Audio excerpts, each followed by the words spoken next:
L'ail est connu depuis la nuit des temps pour ses effets antibactériens et antiviraux.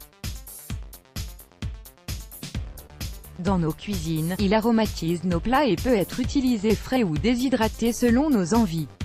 Et dans le cadre de la santé, il permet de traiter des maux divers, entre autres, le rhume, la toux, la pneumonie ou encore l'infection de l'oreille. Découvrons comment, avant la découverte des antibiotiques, l'ail était l'aliment phare pour traiter certaines infections bactériennes. Ensuite, la pénicilline découverte par Alexander Fleming a pris le relais. Mais il faut savoir que l'utilisation accrue des antibiotiques aussi bien chez l'homme que chez les animaux d'élevage entraîne une augmentation des bactéries qui résistent aux traitements médicamenteux, sans parler des effets secondaires de ces derniers.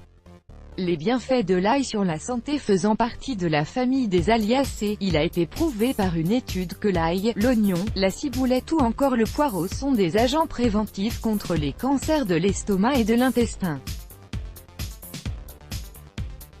Les composés sulfurés de l'ail sont libérés lorsqu'il est coupé ou haché pour donner une molécule appelée allicine qui elle-même est transformée et donne lieu à des composés comme le dialylsulfide, le dialyldisulfide et l'ajoène qui jouent un rôle de protection contre la prolifération des cellules cancéreuses et les maladies cardiaques.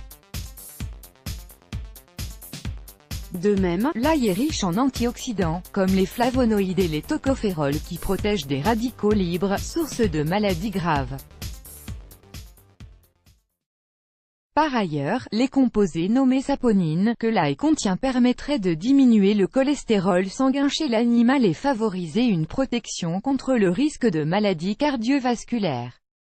De plus, l'ail pourrait combattre certaines infections comme la pneumonie ou encore le rhume, la toux et les maux de l'oreille.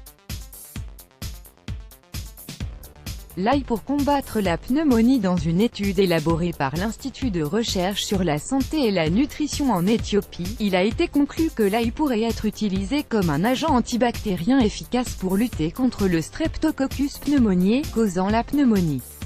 L'ail pour prévenir le rhume. L'ail contient des propriétés antimicrobiennes et antivirales pour prévenir la grippe ou le rhume et selon une étude il pourrait prévenir l'apparition du rhume, même si les preuves relatives à son efficacité pour traiter le rhume restent insuffisantes et nécessitent des études supplémentaires.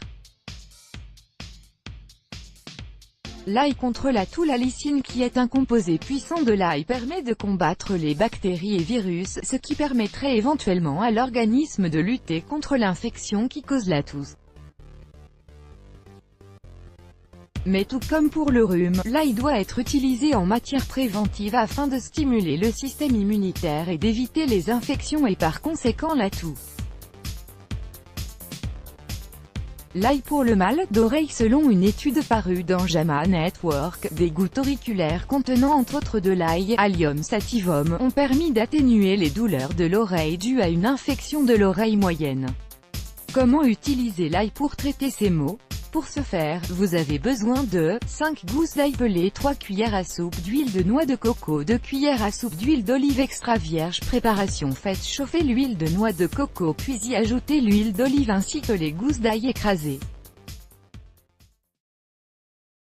Mélangez le tout et laissez reposer pendant une trentaine de minutes. Mettez dans un bocal en verre, préalablement stérilisé. Pour l'infection de l'oreille, vous pouvez mettre une goutte à l'intérieur et autour de l'oreille. En cas de toux ou de rhume, massez la poitrine avec cette lotion. En cas de douleur au sinus, frottez les narines avec cette préparation. Vous pouvez également masser votre cuir chevelu avec cette préparation en cas de chute de cheveux. Mise en garde, la consommation de l'ail est déconseillée aux personnes qui souffrent d'une maladie du sang. Il est déconseillé de prendre de l'ail avant une opération chirurgicale du fait de son effet anticoagulant qui peut induire une hémorragie. Il est déconseillé aux femmes allaitantes de consommer de l'ail à cause de son goût qui peut altérer le lait maternel. Let's block ADS, why?